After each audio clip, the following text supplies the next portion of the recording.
Hi, welcome to PoorManSuperCar. My name is Raf, and then I would like to introduce you to my new engine for my V8 Supra build. You may have expected to be the Lexus LS 460 engine, however, I went a different route than possibly expected. But the story behind it. So this is a V8, and then this is from the GS 430. The engine was stuck in my shed for maybe half a year, maybe a little bit longer. It was running before I've taken the car apart. I'm not really sure what I'm doing, and then I'll possibly need some of your help because this is one of the bigger projects for myself. I've never done engine swap before. However, in my opinion, that should be sort of more of a straightforward work for myself, because the one you see that's already in the V8 Supra, I think he's got same mounting and same package pretty much. The difference between one you see VVTi, which is there currently, and then 3 you see VVTi is drive-by-wire, 4.3 displacement instead of 4 liter. But if I remember correctly, the difference is only the size of the bore of the cylinders, so it could be quite a good engine for a swap. I've driven the car before I've taken the donor car before I've taken apart, and I actually quite enjoyed the performance of the engine as it was within the GS. And GS 430 is quite a heavy car, but it was so smooth and so torquey that I think that could be quite amazing engine as a donor for my Supra. What else we're gonna do from the engine? We're also gonna be doing 8-speed conversion from the BMW, which is I guess kind of a common swap nowadays with 8-speed conversion. You already possibly seen it, that we've got the Max ECU, which we're gonna use as a brain for this build. For driving the gearbox, we're gonna use Turbodynamic. I know and I do understand that Max ECU is capable of driving the gearbox as well, but I've heard loads of positive stuff about Turbodynamic, and I picked up the Turbodynamic maybe 1 year or 2 years ago, and at that time I didn't really know which ECU I want to use. So I'm gonna go with Turbodynamic. If the Turbodynamic is no good, we can also use the Max ECU or whatever. We already got the adapter plates to marry the gearbox with the engine, done by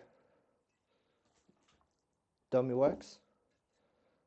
From my understanding, they do quite amazing kits, and at the time when I purchased this, which is once again about possibly 1 year or more than that, they were one of the better company to go for at that time.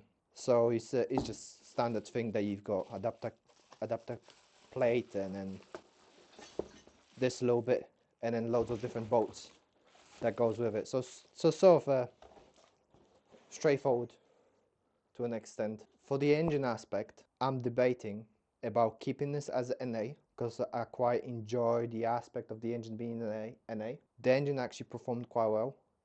I think this is as a naturally aspirated about 300 brake or 280 brake on a GS 430, and I was quite happy with the actual performance, how the engine behaves and so on and so on.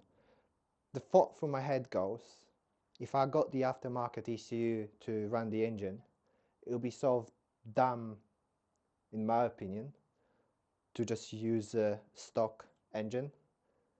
I think I would need your help with a decision, because I'm not sure if I should do a turbo conversion on this engine or supercharged conversion, but I want to get a little bit of additional performance, because it would make sense to have a little bit more power than 300 or 280. I think as a NA with the 8-speed gearbox conversion, this build would, even that 300 or 280 brake horsepower will be quite good with the way how the power gets delivered because of the new generation of gearbox. I, I think as NA with the gearbox would just do amazing things, but I really strongly think we should consider doing a turbo or supercharged conversion. But I need your help and your opinion on this. For the engine and wiring harness and so on, I've kept all the stock wiring harnesses and stock ECU for the engine. So theoretically, the work should be quite straightforward and easier, because that means I would have all the plugs for it, all the different connections. I'll get an idea how to sort of route the cables and so on. So it should be way easier. But because we're gonna go with a custom ECU, we're gonna have to do all our wiring ourselves. The turbolamic wiring for the gearbox, that's kind of straightforward, and from what I've seen, it will just communicate with through the CAN bus, so that should be kind of straightforward as well. I mean, in a worst case scenario, if this doesn't work, I've got a backup plan. It's got wheels and a little trolley for grocery. Boot space. Yeah, so if this doesn't work, don't worry, we got covered. Bicycle is there ready. So plan of action. So we're gonna have to come up with a plan of action how to tackle this project. As I said, I've never done this before. I'm kind of amazed and interested in a way. Engine is actually quite clean and quite dry, so it's got still it doesn't have any leaks. It's like this engine was on 100, I think 30k or 110k, but it's like all the stuff is nice and clean, and it was actually like very well looked after Lexus as well. He had one owner, and all the services were done through Lexus dealership. But as I said, this engine ran like amazing before I've taken it apart. Be honest with you, if the car wasn't dinked up as it was, I would never taken the car apart, because that car changed my view on Lexus cars, and then to me Lexus brand is now one of the better brands. And yeah, that's this gearbox is from BMW 640D.